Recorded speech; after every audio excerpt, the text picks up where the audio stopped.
নৈহাটির বড়মার অলৌকিক শক্তি সম্পর্কে তো তোমরা অনেকেই অনেক কিছু শুনেছো, কিন্তু কে এই নৈহাটির বড়মা, কি তার পুজোর ইতিহাস, এই সবটাই আজ তোমাদেরকে আমি এই বড় ভিডিওর মাধ্যমে শেয়ার করব। সো প্রথম থেকে শেষ পর্যন্ত কিন্তু ভিডিওটা স্কিপ না করে দেখতে থাকো। কিভাবে সেখানে যাবে, কি ওখানকার নিয়ম, সমস্তটাই আজকে তোমরা আমার এই ভিডিওর মাধ্যমে জানতে পারবে। আজকে আমরা সোজা চলে গেছিলাম নৈহাটির বড়মার কাছে পুজো দিতে। Hello everyone, welcome back to my channel Rupsa's wonderworld. কেমন আছো সবাই? তো দিনটা রবিবার, আর রবিবার মানেই তো আমাদের সানডে ফান্ডে। আজকে অনেক দিন পর আমি মালিশকার সাথে আবার বেরোবো, তোমাদেরকেও একটা ট্রাভেল ব্লগ শেয়ার করব, কিছু ইনফরমেশন শেয়ার করব, আর মালিশকার সাথেও আজকে ছুটি আনন্দ করব।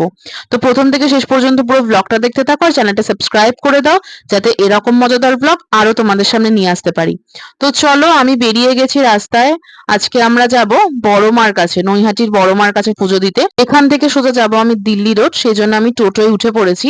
তো চলো তোমাদেরকে দেখাই যে মালিশকা কি করছে সকালবেলা, ও তোমাদেরকে কি বলছে, কি করছে, চলো দেখা যাক। হ্যালো এভরিওয়ান, গুড মর্নিং সবাইকে। তো আজ রবিবার। রবিবার আমরা সবাই জানো আমরা ঘুরতে বেরোই, তোমাদের জন্য নতুন নতুন ব্লগ নিয়ে আসি। তো আজকেও সেই রকম একটা ব্লগে আমরা বেরিয়ে পড়ছি। তো আজকে আমাদের উদ্দেশ্য হচ্ছে নৈহাটির বড়মা, রূপসাও আছে, ও রাস্তা থেকে উঠবে, ওকে পিক করে নেবো। তো চলো আগে দেখতে থাকো কি হয়। এভরিওয়ান, আজকে আমরা যাচ্ছি কল্যাণীর বড় মায়ের মন্দিরে। চলো দেখো কতটা মজা হয় ওখানে, আর পুজোও দেবো। কিন্তু পুজোর শর্টসগুলো যেটা হয় ওটা আসতে পারবে না, কারণ ভেতরে মনে হয় ফোন অ্যালাউ নেই আমাদের। আমরা তিনজনেই কিন্তু নৈহাটির বড়মার কাছে পুজো দিতে যাওয়ার জন্য ভীষণ এক্সাইটেড। আর এই যে নৈহাটির বড়মা, এর পিছনে কিন্তু একটা রোমাঞ্চকর ইতিহাস আছে। আর নৈহাটির বড়মার যে মন্দিরটা, সেটা এক্স্যাক্টলি কোথায়, তোমরা কিভাবে যাবে, ওখানকার পুজো দেওয়ার নিয়ম, তারপর ওখানে কতক্ষণ মন্দির খোলা থাকে, কখন বন্ধ হয়, তোমাদেরকে কোন সময় গেলে তোমরা ঠিকঠাক করে পুজো দিতে পারবে, কি ওখানকার পুজো দেওয়ার পদ্ধতি, সবটাই কিন্তু আজকে এই বড় ভিডিওর মাধ্যমে তোমাদের সাথে শেয়ার করব। তো কথা বলতে বলতে আমি দিল্লি রোড পৌঁছে গেছি, আর এখান থেকে মালিশকারা আমাকে পিক আপ করে নিয়েছে। তো আমার জীবনের মতোই ঘড়িতে এখন বাজে এক্সাক্ট 12টা। আমার জীবনেরও যেমন 12টা বেজে গেছে, ঘড়িতেও তেমন 12টা বাজে। আমাদের না বেরোতে একটু দেরি হয়ে গেছে। আমরা প্রথমে ভেবেছিলাম যে 8টা সাড়ে 8টার মধ্যে আমরা বেরিয়ে যাব, ওই 10টা সাড়ে 10টার মধ্যে ওখানে পৌঁছে যাব, কারণ হাইওয়ে দিয়ে যাব, জ্যাম থাকতেই পারে, ট্রাফিক থাকতে পারে। তো সব মিলিয়ে ভেবেছিলাম 10টা সাড়ে 10টার মধ্যে পৌঁছাবো, কিন্তু মালিশকার ঘুম থেকে উঠতে দেরি হয়ে গেছিল, সেই জন্যই বেচারি তাড়াতাড়ি করে আসতে পারিনি। আমার এখান থেকে যেহেতু দিল্লি রোডটা সামনে, সেই জন্য আমার খুব একটা বেশি সময় লাগতো না। তো যাই হোক, যখনই পৌঁছায় পুজো দেওয়া নিয়ে কথা, আর আমরা পৌঁছে গেছি কল্যাণী এক্সপ্রেস হাইওয়েতে। তো নৈহাটির বড়মার কাছে যখন আমরা পুজো দিতে যাচ্ছি, তখন সেই সম্পর্কে কিছু ইতিহাস চলো আমরা জেনে নিই। নৈহাটির বড়মাকে দর্শন করতে গেছো কখনো? ইতিহাস জানলে কিন্তু তোমরা শিহরিত হয়ে যাবে। আমি আজকে কথা বলবো নৈহাটির বড়মাকে নিয়ে। এই ঠাকুরের ইতিহাস এবং ব্যাখ্যা জানলে রীতিমতো তোমরা রোমাঞ্চিত হবে। ঈশ্বরের প্রতি মানুষের বিশ্বাস কিন্তু এক একজনের ক্ষেত্রে এক এক রকম। বলা হয় এই পৃথিবীতে হিন্দুদের মধ্যে যেমন বৈষ্ণব ধর্মে বিশ্বাসী মানুষ রয়েছেন, ঠিক তেমনই রয়েছেন কালী ভক্তরা, যাদের সংখ্যা নেহাতি কম নয়। হিন্দুদের 33 কোটি দেবদেবীর কথা বলতে গেলে মা কালীর বিভিন্ন রূপের কথা সবার প্রথমে মনে আসে। বাংলার 12 মাসের প্রায় প্রত্যেক মাসেরই শনি কিংবা মঙ্গলবার অমাবস্যা তিথি মেনে কোথাও না কোথাও কালী পুজো দেওয়া হয়। আর এখানে আমাদের গাড়ির ছোট্ট একটা অ্যাক্সিডেন্ট হয়ে গেছিল। জাস্ট বড়মার যে মন্দিরের রাস্তাটা, সেখানে ঢোকার আগেই একটা বাস পিছন থেকে এসে আচমকা ধাক্কা দিয়ে দিয়েছিল। তো তারা মার আশীর্বাদে বা বড়মার আশীর্বাদে আমাদের কারোর কিছু হয়নি, আমরা সুস্থ আছি। তো নৈহাটি স্টেশনে নেমে তোমরা যাকেই জিজ্ঞাসা করবে যে বড়মার মন্দির কোথায়, তারাই কিন্তু তোমাদেরকে দেখিয়ে দেবে। এখানে তোমরা টোটো করেও আসতে পারো, 10 টাকা করে ভাড়া নেবে, অথবা হেঁটেও আসতে পারো। নৈহাটি স্টেশন থেকে নেমে যদি তোমরা হেঁটে আসো, তাহলে 10 থেকে 12 মিনিট লাগবে হেঁটে আসতে, অথবা তোমরা কিন্তু টোটো করেও আসতে পারো। আমরা এখানে লাইনে দাঁড়িয়ে আছি, এসেই আমরা লাইনে দাঁড়িয়ে পড়েছি, কারণ যতক্ষণ সময় যাচ্ছে তত লাইন বাড়ছে। এখানে এসে তোমরা প্রচুর দোকান পেয়ে যাবে। তোমরা নিজেদের সামর্থ্য মতো পুজোর ডালা কিনতে পারো। 51 টাকার হোক, 101 টাকার হোক, 501 টাকার হোক, যার যেরকম সামর্থ্য সে সেরকম ডালা কিনতে পারো। ডালার মধ্যে কিন্তু ধূপকাঠি, তারপরে মালা, প্রসাদ সবকিছু একবারে একটা ঝুড়ির মধ্যে করে কিন্তু তোমরা পেয়ে যাবে।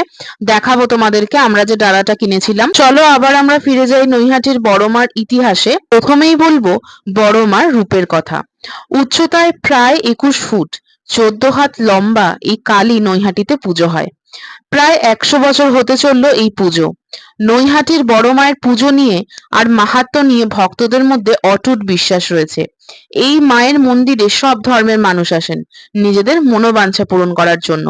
এখানকার মা কালী এতটাই জাগ্রত যে কাউকে তিনি খালি হাতে ফেরান না বললেই চলে। উত্তর চব্বিশ পরগনার নৈহাটির অরবিন্দ রোডে অমাবস্যার রাতে এই পুজোকে ঘিরে লক্ষ লক্ষ ভক্তদের ঢল নামে। এখানকার মায়ের পুজোর ইতিহাস জানতে গেলে আমাদেরকে ফিরে যেতে হবে প্রায় ৯০-৯৫ বছর আগে। কথিত আছে স্বর্গীয় ভবেশ চক্রবর্তী এবং তার 4 বন্ধু মিলে ভাঙা রাসের মেলা দেখতে গিয়েছিলেন। সেখানে গিয়েই রাধাকৃষ্ণের বিশাল বড় মূর্তি দেখে নৈহাটির ছোট্ট রক্ষাকালীর মূর্তিকে বড় আকার দেওয়ার পরিকল্পনা ভবেশ বাবুর মাথায় আসে। এই পুজোর জন্য আলাদা করে কোনো চাঁদার প্রয়োজন হয় না, ভক্তদের দান থেকে এই পুজোর সমস্ত খরচ উঠে আসে। এখানকার মা কালীর মূর্তি আগাগোড়াই সোনা এবং রূপার গয়নায় মোড়া থাকে। ভক্তদের দেওয়া প্রায় 1.5 কোটি টাকার গয়না ব্যাংকের লকারে সারা বছর রাখা থাকে। শুধুমাত্র পুজোর সময় গয়না বের করে এনে মাকে সাজানো হয়। মায়ের জন্য বর্তমানে 100 ভরি সোনা আর 200 ভরি রূপোর গয়না রাখা আছে। বিসর্জনের আগে সেই আসল গয়না খুলে মাকে ফুলের গয়নায় সাজানো হয় এবং বিসর্জন দেওয়া হয়।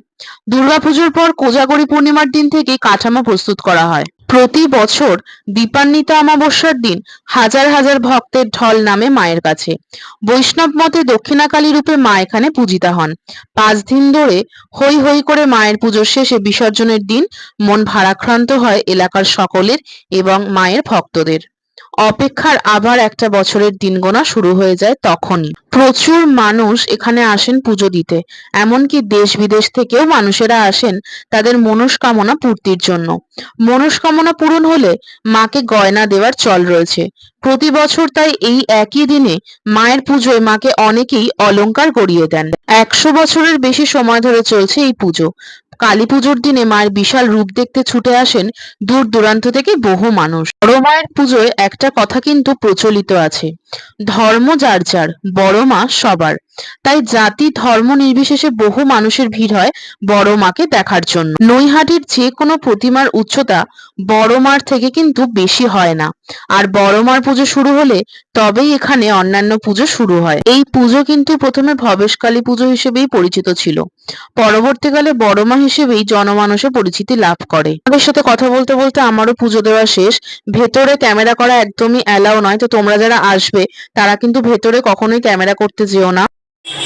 আমরা বড়মার মন্দির থেকে পুজো দিয়ে বেরোলাম, পুজোর ডালা। ভেতরে তো ফটো তোলা ভিডিও করা অ্যালাউ নয়, নালে ভেতরটা দেখাতাম, যতটা পেরেছি দেখিয়েছি। এবার আমরা কোথায় যাব? আমরা কোথায় যাব, যতদূর ইচ্ছা আছে গঙ্গার ওপার থেকে ঘুরে আসার। তবে একটা লঞ্চে। জিনিস খুব ভালো হয়েছে, আমরা মন্দির থেকে বেরোলাম আর এখন 2:30 বেজে গেছে, মন্দির বন্ধ হয়ে গেছে আবার ঘন্টাখানেক বাদে। তো তোমরা টাইমটা দেখে একটু এসো, 2:30টার মধ্যে যাতে পুজো দিতে পারো সেইভাবে এসো। তো চলো বাকিটা তোমাদের দেখাচ্ছি। মন্দিরের সময়টা তোমাদেরকে একটু বলে দিই।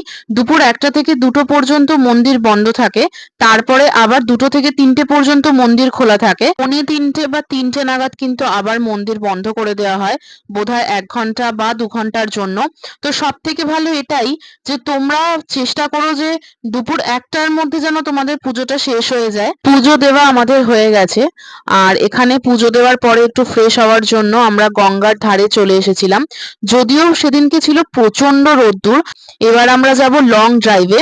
লং ড্রাইভে আমরা কোথায় যাব তার জন্য তো চ্যানেলে চোখ রাখতে হবে আর পরবর্তী ভিডিওর জন্য অপেক্ষা করতে হবে। অনেক দিন ধরে আমাদের মন চাইছিল বড় মার কাছে পুজো দেব, কিন্তু কথায় আছে না, যখন মা টানবেন তখনই তোমাদের আসার সময় হবে।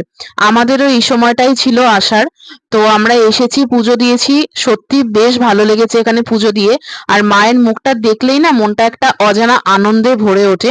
মায়ের মুখটা, মায়ের মূর্তিটা ভীষণ সুন্দর। তোমরা যারা নৈহাটির বড় মার কথা শুনেছো অথচ ইচ্ছা থাকা সত্ত্বেও পুজো দিতে আসতে পারোনি, সুযোগ হয়ে ওঠেনি, তারা চটপট চলে এসো উত্তর 24 পরগনার নৈহাটিতে। শিয়ালদা থেকে প্রচুর ট্রেন তোমরা পেয়ে যাবে, দমদম জংশন থেকে প্রচুর ট্রেন তোমরা পেয়ে যাবে। যার যেখানে সুবিধা সেই স্টেশন থেকে তোমরা ঝটপট চলে এসো। নৈহাটি লোকাল, কল্যাণী সীমান্ত, শান্তিপুর লোকাল, তারপর রানাঘাট লোকাল, কৃষ্ণনগর লোকাল, নৈহাটি প্রচুর ট্রেন আছে নৈহাটিতে আসার। তো কেমন লাগলো আজকের ভিডিও অবশ্যই আমাকে জানাও। ভিডিওটা ভালো লাগলে লাইক কমেন্ট শেয়ার করে দিও আর চ্যানেলটাকে সাবস্ক্রাইব করে দাও। আবার তোমাদের সাথে দেখা হচ্ছে নেক্সট একটা ধামাকেদার ব্লগে। ততদিন সবাই সুস্থ থেকো, ভালো থেকো।